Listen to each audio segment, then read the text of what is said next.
En esta noche vamos a hablar sobre el verdadero evangelio, ¿sí? Recuerden que del capítulo 1 del verso 1 al 5 era la salutación del apóstol Pablo a las iglesias de Galacia, ¿sí? Dice Pablo, apóstol, no de hombres, ni por hombres, sino por Jesucristo y por Dios el Padre, que lo resucitó de los muertos, y todos los hermanos que están conmigo a las iglesias de Galacia. ¿Sí? Miren, cuando nos referimos a la iglesia de la Galacia, les voy a dar otro dato, ¿no? Habían iglesias que el apóstol Pablo fundó y estaban ubicadas en esa provincia de Galacia. Ya estamos hablando de Iconio, de Listra, de Derbe, y si ustedes van a los libros de Hechos, bueno, se refiere a todas estas partes de Galacia, ¿sí? Entonces estamos hablando sobre eso, ¿no? El tercero dice, gracia y paz sean a vosotros de Dios el Padre y de nuestro Señor Jesucristo, el cual se dio a sí mismo por nuestros pecados para librarnos del presente siglo malo, conforme a la voluntad de nuestro Dios y Padre. El quinto dice, a quien sea la gloria por los siglos de los siglos. Amén. Siempre nosotros tenemos que darle la gloria a nuestro Dios. Amén. Así como los primeros discípulos en la iglesia primitiva, todo lo que Él podía hacer en nuestras vidas, ese cambio, ¿no? Esa metamorfosis, hablemos así, ¿no? Porque en la vida, digamos, de nuestra naturaleza, ¿no? Ante los ojos de Dios somos, como decir, como algo no agradable, diciéndolo así, no agradable porque estamos en esa práctica constante de las cosas que a Dios no le agradan. Pero cuando Él llega a nuestra vida, comienza a ser una metamorfosis, una transformación de nuestra vida para cambiar en algo hermoso, ¿sí? Nuestra vida. Que todos, la mayor parte, van a admirar nuestra forma de ser, porque nos asemejamos a Jesús. Amén. Debemos asemejarnos a Cristo. Entonces, en esta noche vamos a empezar con este tema. No hay otro evangelio, el verdadero evangelio, ¿sí?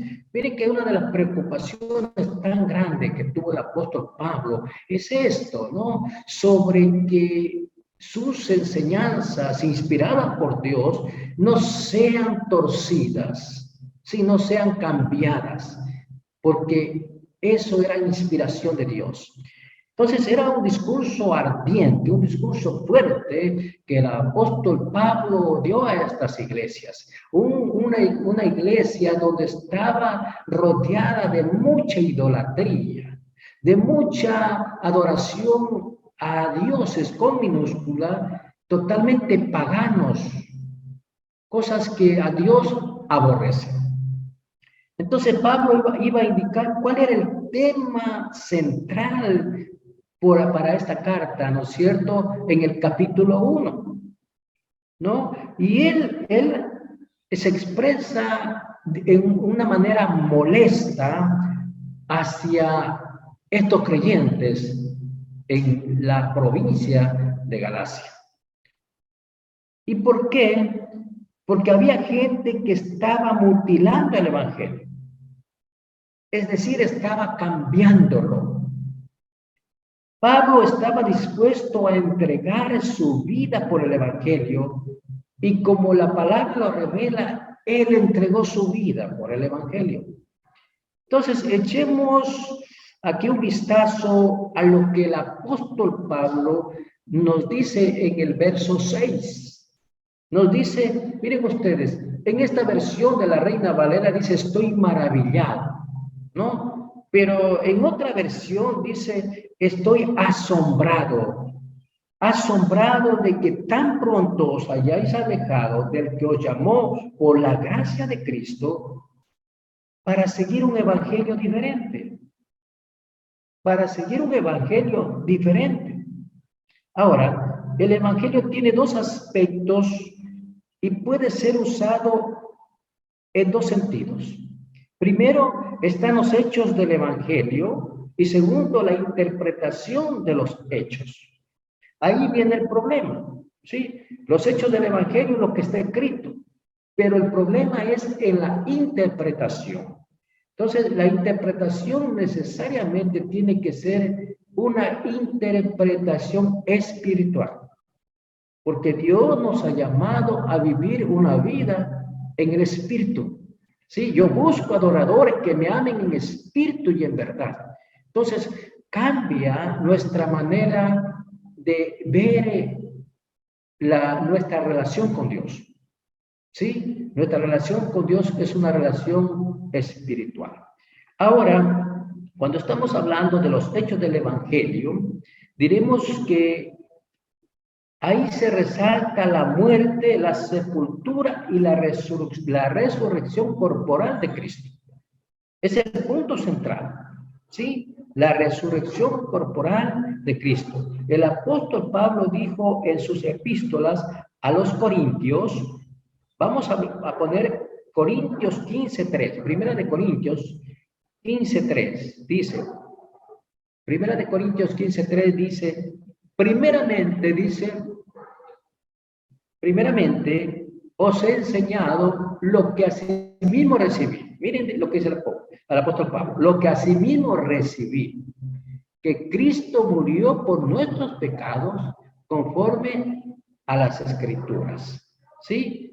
Yo voy a seguir otro poquito más, dice que fue sepultado y que resucitó al tercer día conforme a las Escrituras. ¿Sí? Siempre el apóstol Pablo está resaltando conforme a las Escrituras.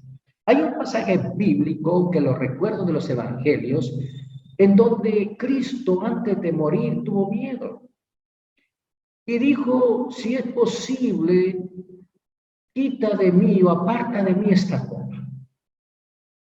Pero continuamente después de eso dice, pero que no se haga mi voluntad, sino la tuya. Pero la voluntad de Dios estaba que Cristo iba a ser el sacrificio perfecto para la salvación del mundo.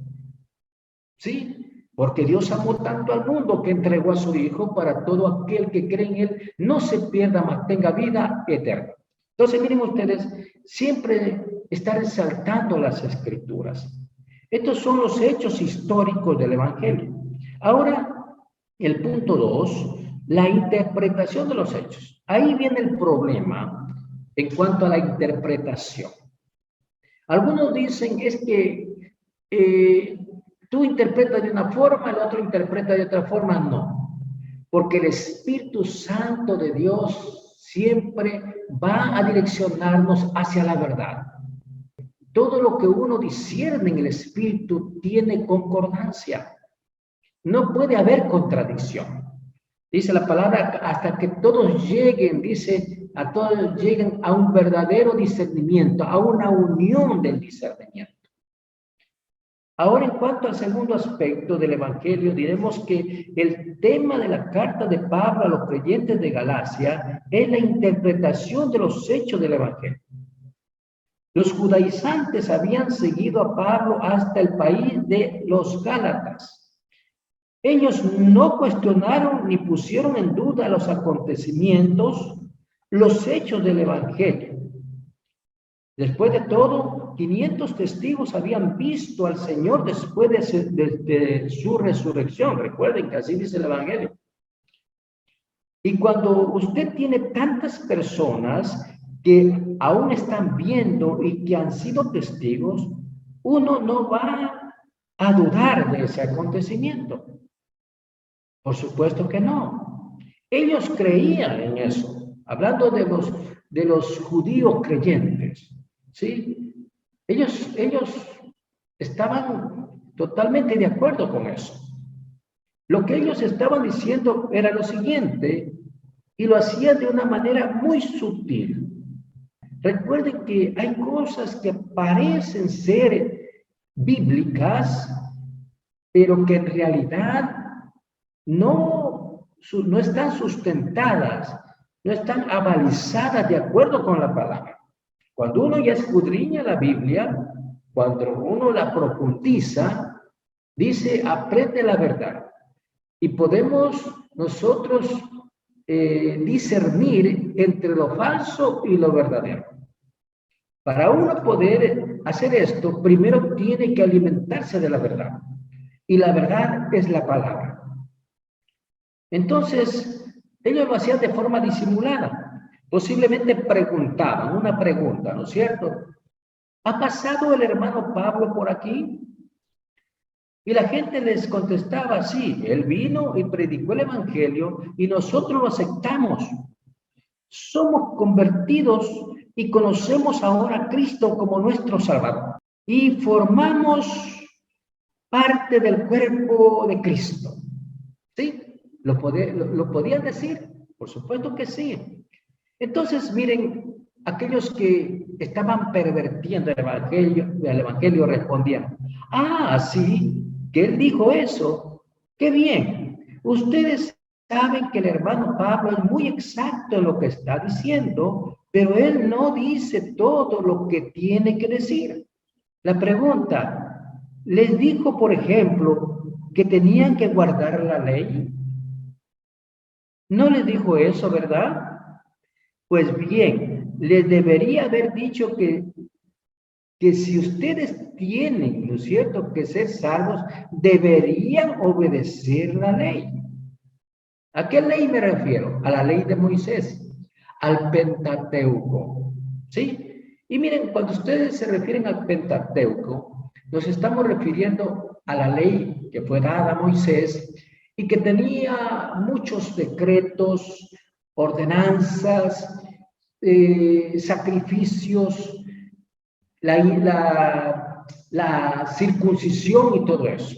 Entonces ellos estaban mezclando la gracia con la ley. Dice la palabra, porque por gracia sois salvos. Miren ustedes, entonces estaban poniendo esa confusión en la iglesia del Señor.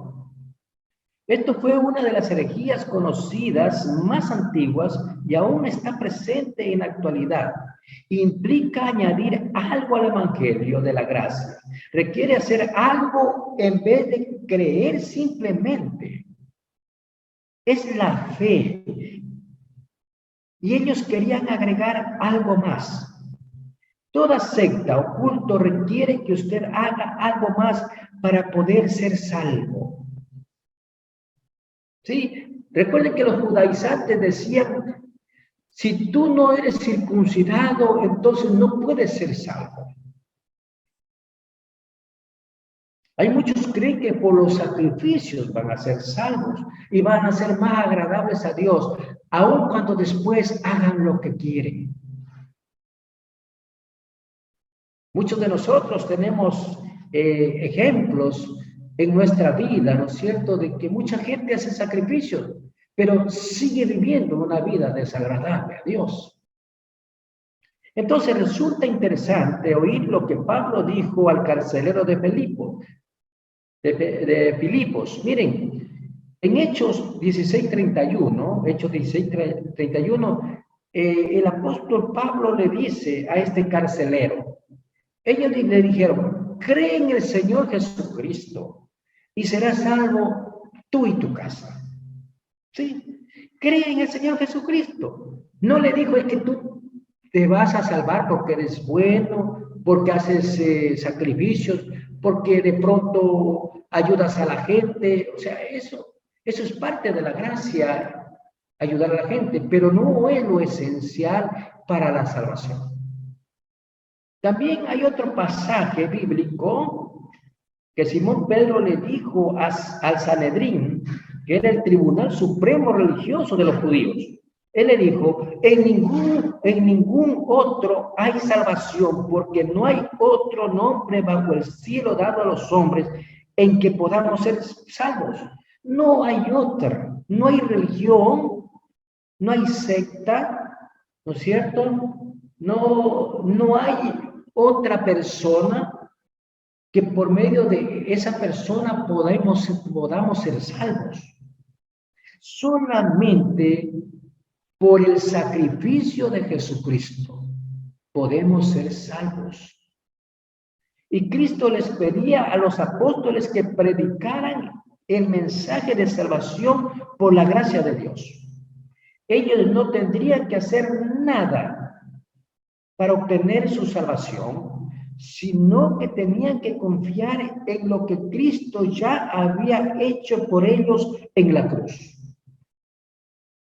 El Evangelio deja fuera todas las obras que uno pueda realizar para lograr el favor de Dios. Por ello, comprendemos por qué el apóstol les habló de esa manera. Vamos a continuar en el verso 7. Vamos a continuar en el verso 7 del libro de Gálatas capítulo 1. Vamos a continuar. No que haya otro evangelio, sino que hay algunos que os perturban y quieren alterar el evangelio de Cristo. Esta palabra alterar proviene de la palabra griega metastropo.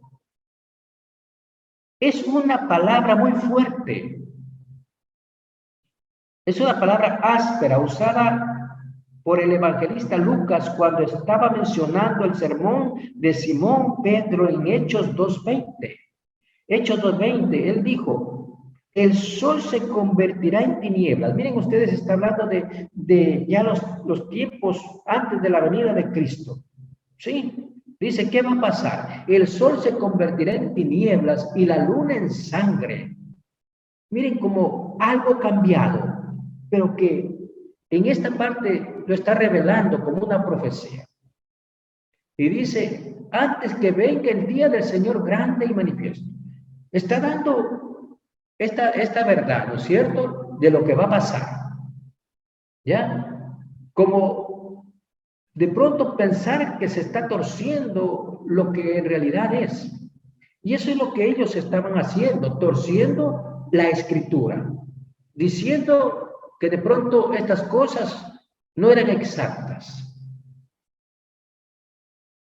Y querían pervertir el evangelio. Otra parte también está escrita, ¿no es cierto? En el libro de Santiago 4:9 también nos habla de que vuestra risa se convertirá en choro. Vuestra risa se convertirá en choro. ¿Sí? En otras palabras, al intentar cambiar el evangelio, tenía el mismo efecto de convertirlo en lo opuesto. Lo contrario a lo que era en realidad. Es muy importante que notemos lo que dice el verso 8. ¿Qué dice el verso 8? Pero si aún nosotros, miren ustedes, esto es algo como dice, algo imperativo, algo fuerte, porque él está dando una prioridad a lo que está escrito en la palabra de Dios. Él dice, pero si aún nosotros o un ángel del cielo os anunciara un evangelio diferente del que os hemos anunciado, sea anatema, es decir, que caiga bajo maldición. Miren ustedes, anatema es una palabra extremadamente fuerte. Sea anatema. Todos aquellos que están pervirtiendo el evangelio, todos aquellos que no están predicando la verdad, que añaden cosas que no dice la palabra, ante los ojos de Dios. Ante los ojos de Dios son anatemas, son una palabra fuerte, malditos, malditos, así dice la escritura. A veces es muy fuerte, pero hay que predicarla.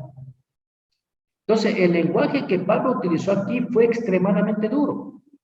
Él dijo que si un ángel del cielo proclamara cualquier otro mensaje que no fuera el evangelio, sería despedido como un lenguaje muy fuerte que es maldito. Bueno, en nuestros días hay muchos cultos y sectas que están intentando presentarnos otro evangelio. Aunque aquellos que lo propagan pueden ser seguidores con la misma devoción que si fueran ángeles, hay que recordar que, después de todo, hasta Satanás mismo puede transformarse en un ángel de luz. Pablo dijo, si alguno os predica un evangelio diferente del que has recibido sea anatema. Bueno, él continúa diciendo en el verso 9. Miren, y aquí comienza a ratificar, aquí ratifica, ¿no es cierto? Él que está confirmando en el verso 9, dice, como antes hemos dicho, también ahora lo repito, si alguno os predica diferente evangelio del que habéis recibido, sea anatema. Otra vez lo repite. En este momento nosotros vamos a estar pensando, ¿cuántos predican cosas que no están escritas en la Biblia y lo han hecho un ritual? ¿Cuántos? ¿Qué Dios dice de esas personas? ¿Qué Dios dice de esas personas? Ya lo estamos explicando en la palabra. El Evangelio deja de lado todas las obras de la carne. En Romanos 4:5 dice, mas al que no obra, sino cree en aquel que justifica al impío, su fe le es contada por justicia. Claro, este texto bíblico. Más el que no obra, o sea, que no está preocupado tanto por querer hacer sacrificios, cosas para agradarle a Dios, sino que cree, ¿no es cierto? Cree en Jesucristo, cree en aquel que justifica. ¿Quién justifica? Cristo. ¿Qué dijo Juan el Bautista? Cuando él ya estaba, como se dice, antes de ser sacrificado y antes de que ya Jesús comience su ministerio. ¿Qué le dijo a sus discípulos? A los discípulos de Juan el Bautista. ¿Qué le dijo? He ahí el Cordero de Dios que quita el pecado del mundo. Ninguna obra, ninguna cosa va a quitarte el pecado. Porque nuestra naturaleza es pecaminosa. Recuerden que Dios es santo. Y aun cuando seamos buenas personas, aún así nuestros pensamientos no pueden ser tan exactos como Dios quiere. Entonces, la única clase de persona que Dios está salvando son pecadores. El Señor Jesús dijo que Él no había venido a llamar a los justos, sino a pecadores. Ahora vamos a ir entendiendo esto. Sí, vamos a entender porque muchos tuercen esta parte y piensan que de pronto, entonces Dios vino por los pecadores y yo tengo que seguir pecando. No, eso no es lo que dice la Escritura.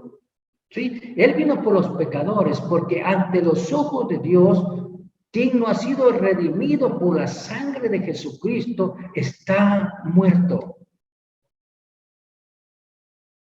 En Isaías 64:6, ¿sí? Es un mensaje profético, se compara a la justicia del ser humano ante la mirada de Dios como trapo de inmundicia, ¿sí? Si bien todos nosotros somos como suciedad y todas nuestras justicias como trapo de inmundicia, y caímos todos nosotros como la hoja, y nuestras maldades nos llevaron como viento. Miren ustedes, ante los ojos de Dios, todo aquel que no ha sido justificado, todo aquel que no ha sido justificado, entonces necesita salvación, necesita a Jesucristo. Entonces hay que entender esta parte. Entonces la ley nos condena y debiéramos enmudecernos, dejarnos sin saber qué decir o qué hacer antes que la gracia pueda salvarnos. Para eso tenemos que ser conscientes de todo lo que a Dios no le agrada. En el libro de Romanos, capítulo 3:19, dice lo siguiente, Romanos 3:19. Pero sabemos que todo lo que la ley dice, lo dice a los que están bajo la ley, para que toda boca se cierre y todo el mundo quede bajo el juicio de Dios. Entonces, la verdadera dificultad no es que algunas personas se consideren lo suficientemente buenas para poder salvarse, sino que no se consideren lo suficientemente malas como para necesitar salvarse. No sé si a ustedes les ha pasado, pero algunos no quieren venir a los caminos del Señor y dicen, pero yo no hago nada malo. Yo cumplo con mi hogar, yo voy a la iglesia, yo hago, bueno, caridad, lo que sea, entonces yo soy demasiadamente bueno. Yo no necesito más de eso. Pero la palabra de Dios no dice que eso solamente es necesario. Los seres humanos rehúsan reconocer su condición perdida ante Dios. A muchos tú les puedes estar hablando la palabra, a muchos les puedes estar invitando a escuchar, pero de 100 que tú invites, quizás 10 personas, quizás acepten tu invitación. Como dijimos antes, los judaizantes no negaban los hechos históricos del Evangelio, es decir, la muerte y resurrección de Cristo. Lo que negaron era que estos hechos fueran suficientes. Es decir, eso no es suficiente. Ellos querían hacer más. Es que tienes que circuncidarte, es que tienes que obedecer la ley, es que tienes que hacer los sacrificios de animales. Miren ustedes, invalidando el sacrificio de Jesucristo. Y Pablo estaba diciendo que todo aquel que trata de mezclar la ley y la gracia quedarían bajo maldición. ¿Por qué? Porque estarían pervirtiendo, distorsionando el Evangelio. Y pervertir el Evangelio era aceptar los hechos históricos del Evangelio, pero cambiar los hechos de interpretación verdadera. Finalmente, vamos a tocar el verso número 10 para ir terminando. ¿Sí? El verso número 10. Dice, ¿acaso busco el favor de los hombres o el de Dios? ¿O trato de agradar a los hombres? Pues si todavía agradara a los hombres, no sería siervo de Cristo. Miren ustedes, el apóstol Pablo, la prioridad que da el agradar a Dios antes que agradar a los hombres. Muchos no llegan a la verdad de Dios, a ser salvos, porque no quieren desagradar a su amigo, a su familia o a cualquier otra persona. Porque Dios nos ha dado el libre albedrío. ¿Sí?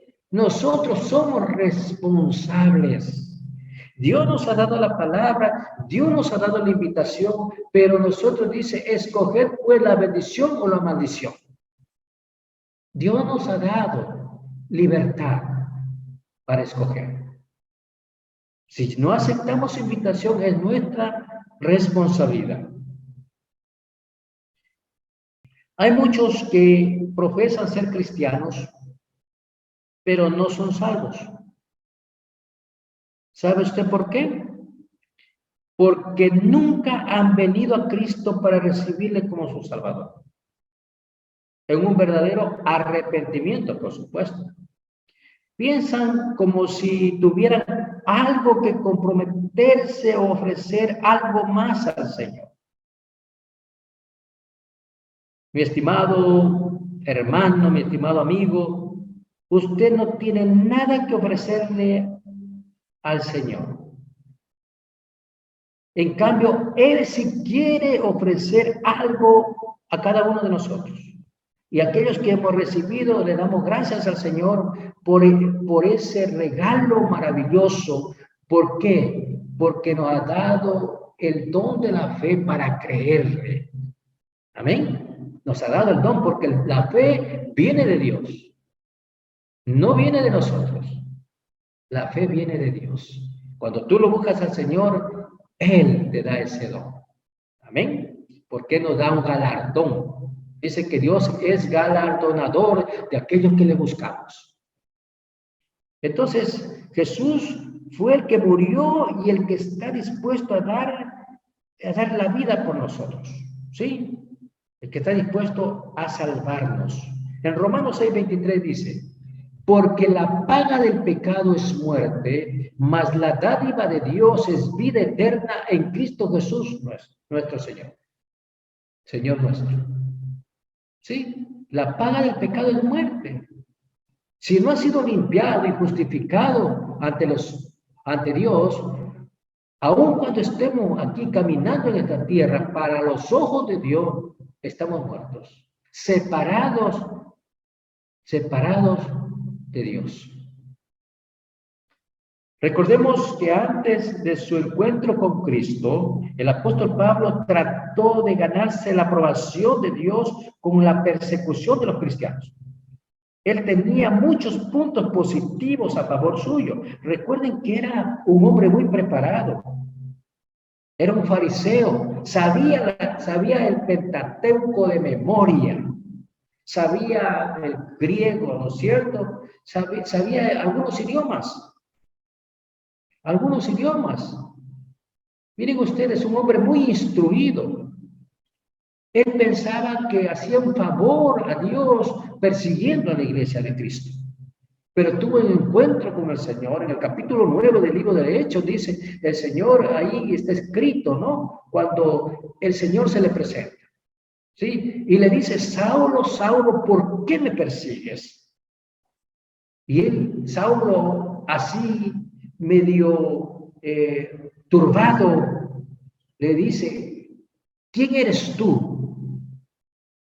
Y Jesús audiblemente le responde, yo soy Cristo a cual tú persigues. Y él tuvo un encuentro con el Señor. Y ahí fue cuando su vida comenzó a ser transformada. Entonces, mis queridos hermanos, miren ustedes, en el libro de Filipenses 3:7 dice lo siguiente. Vamos a leer casi este último texto bíblico. Filipenses 3:7 dice, pero cuántas cosas eran para mi ganancia, las he estimado como pérdida por amor de Cristo. Miren ustedes, cuando el apóstol Pablo, Saulo de Tarso, se convirtió al Señor, dejó todo lo que de pronto podía ser ganancia. ¿Sí? Era un hombre influyente, recuerden ustedes, en ese tiempo, ante los sacerdotes, ante el Sanedrín, ante todas esas autoridades. Él era un hombre muy influyente que le daban cartas para que persiga la iglesia. No a cualquiera le podían dar cartas. Entonces era un hombre que de pronto tenía un reconocimiento muy grande, pero todo eso lo dejó y lo consideró como basura para ganar a Cristo. Miren ustedes, ¿cuántos de nosotros hemos dejado muchas cosas para seguir a Cristo? Pero Dios nos da la recompensa. Dios nos da la recompensa. Entonces, recuerden ustedes que Dios nos da el Espíritu Santo. Soy un testigo ante la gracia. Esta es la convicción del Evangelio que conduce a la fe. En realidad, la ley niega la caída del hombre y esta era la posición de Caín, quien ofreció a Dios los resultados de su esfuerzo personal, mientras que la gracia reconoce la caída del ser humano como Abel hizo cuando trajo su ofrenda ante Dios. ¿Sí? La ofrenda ante Dios, la ofrenda que Dios le agradó. Entonces, mis queridos hermanos, en esta noche, que sea cada uno de nosotros y cada uno de ustedes reflexionando ante estos 5 versículos que el apóstol Pablo le dice a los Gálatas. Prioriza el Evangelio y se prioriza a obedecer el Evangelio y agradar a Dios antes que a los hombres.